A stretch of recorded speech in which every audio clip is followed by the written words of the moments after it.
Hi, this is Anna. So I was looking at the other YouTube creators and all of them have a website except for your tech fairy Anna. And today we're going to change that. Quick disclaimer, there are other easy ways to do that, but since we are tech enthusiasts, we're going to write our own backend. We're not going to do it from scratch. We're going to use a startup kit. Let me show it to you. Okay, so if you go to my GitHub Tech Fairy Anna Lab, you can find this repo, my backend.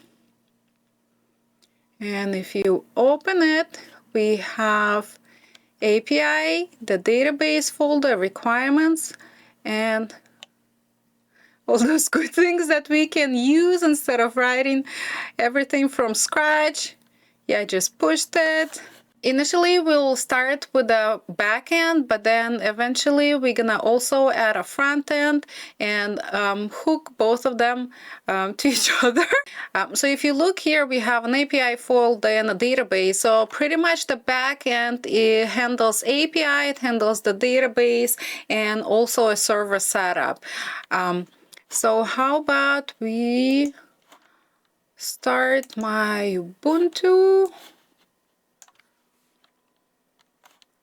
Let me just copy this.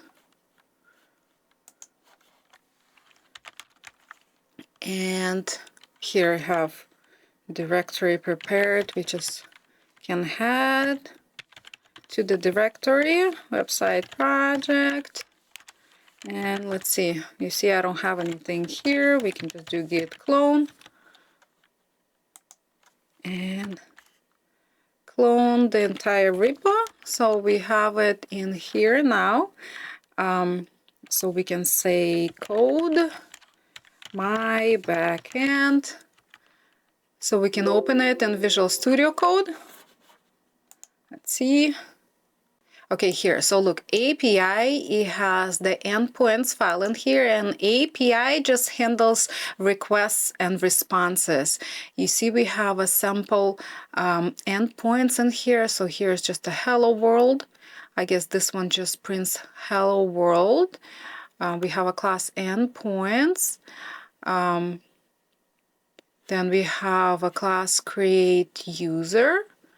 Okay, so what is an endpoint? Endpoint is just specific URL in your API that performs an action whenever a client is trying to send an HTTP request to it. So there are different actions that can be done. Those are HTTP methods, like get. Get is when we're trying to read the data, but here in our example, we are using a post method to create something new, right? We're creating a new user. There are also put, patch, and delete methods that can be used, and I'll show you later how to do those. Somebody was using a Travis for this project. So Travis just allows you automatically build your code every time you push it to GitHub. It will check if your code compiles and can also run different tests. I guess it's very convenient, but I'm not sure if it's free, so I don't know if I'm going to be using it. Then if you look at the database folder, we have a database file. This file manages interactions with our data store. At first, it will just contain stubs that return fake data, and gradually will fill in actual calls to our data store. So this is not hooked up to the database yet. So the database layer is supposed to store and retrieve the data from the database. So this is just a stub. It returns a hard-coded data. Later, we will try to replace it and hook it up to an actual database. Okay, look here, we have a requirements Flake 8, nose, and coverage. So Flake 8 is just a code linter, and linter checks your code for style mistakes and potential errors. Then we have a nose. Nose is just a testing framework. It will run different unit tests if you have some. Then the coverage measures how much of your code is actually tested. if a function never gets called in a test, coverage will show that. Now we can check out this requirements.txt, another requirements text that we have. Here we have a Flask and Flask REST Act. And Flask is just a lightweight web framework. It lets you build web applications or APIs very easy and quickly. Here I found very nice explanation what the Flask is. So when you enter a URL, it goes to a server. That server does some magic and returns the web page you see in the browser. The part that does the magic is called Backend, and Flask is just one of many frameworks that people use to build them. So this is a perfect explanation of Flask.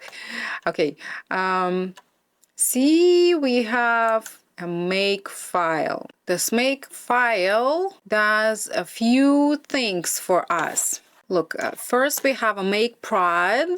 It will run test and pushes it to a GitHub. Then we have a make tests. It runs lint and unit tests. Then we have make lint. It's just a lint. Then we have a make unit, just unit tests. Then we have a make dev environment. It installs dev packages. And then we have a make docs.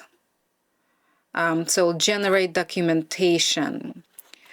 Okay, you know, I saw something we need to change right away so it wouldn't give us any errors. So here,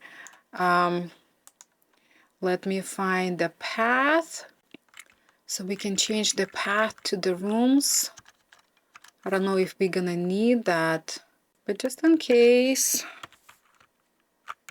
Okay, my backend, website project. I'll just change this really quick. Okay, looks good.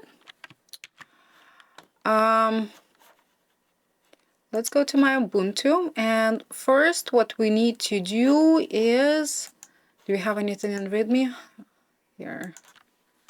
This is just explains the design. Okay, so first we need to create my environment.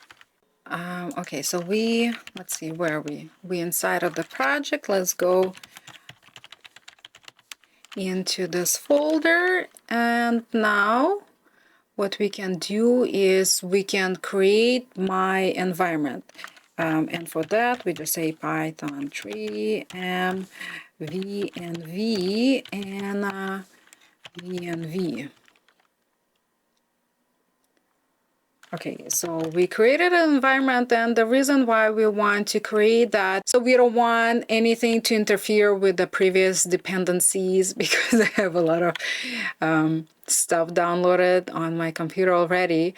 And if we, let me just show you in venv, if we just go to this folder, cd bin, we have this activate file. And to activate the environment, we can just say source. Then what was the path? Source and venv bin activate. Message file director. Oh, I think I have this slash here. Okay, so now we are in my environment. And what we need to do is, okay, let me just make some notes. So to create an environment, we use this Python command. I just don't want to forget later what I called it. And to activate it, it'll save me some time. So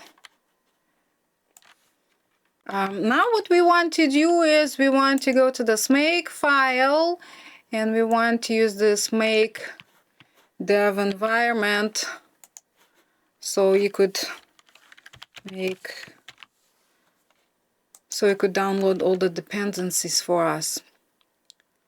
No such file or directory. Look, requirements.